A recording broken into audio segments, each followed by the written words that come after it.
Wasaaradda Shaqada iyo Arrimaha Bulshada Xukuumadda Soomaaliya ayaa maanta Muqdisho ka daahfurtay shirka aqoon isweydaarsiga ansixinta barnaamijka ku shaqaaleysiinta wax soo saarka miyiga.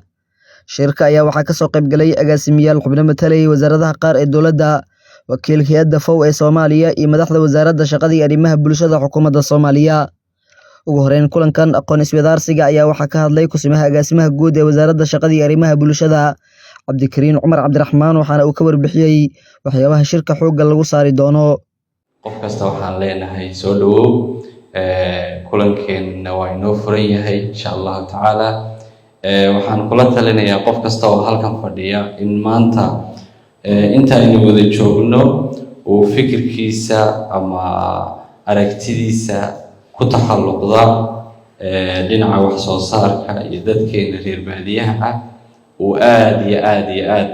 ugu dhiibto doodiisa si furan oo aanu qofna ka xishoonin maaragtay wixii contributionkiisa ama uu kaga qayb qaadanayo kulankan haddii aan idmo. Mas'uuliyiinta iyo shaqaalihii kasoo qayb galay kulanka ayaa goobta keenay dooday iyo su'aalo toos ah oo ay kasoo qayb galayaasha isweydiinayeen iyadoo sidoo kale lasoo bandhigay cilmi baarisyo la sameeyay. Wakiilka hay'adda FOW ee Soomaaliya oo goobta ka hadlay ayaa ammaanay dadaalka ay wado wasaaradda waxna uu sheegay in ay sii wadi doonaan taageerada shacabka Soomaaliyeed. Wasiiru Dowlaha Wasaaradda Shaqada iyo Arrimaha Bulshada Xukuumadda Soomaaliya Yuusuf Maxamed Aadan oo daahfuray shirkan ayaa sheegay in laga soo saari doono qodobo wax tari doono bulshada Soomaaliyeed. runtii marka laga hadlayo social protection marka laga hadlayo waa arrin aad u weyn oo u baahan hal wasaarad kaliya kuma filna. soo sheegay Fawr Barasta u sheegay hal wasaarad leh wax ku filma waa wax na wada yaalo anagoo dhan wasaaradda dhan qayb ka ah. taasaa keentay line ministries dhan oo kala duwan aan isku casuuno si inputkiina ama concept ama contributionkiin oo qayb ka ah si dadkeena u gaar oo sababka runtii saad ka warqabtiin dadkeena ama wadankeena waa wuxuu yahay ku daran marka laga hadlayo dhanka social protection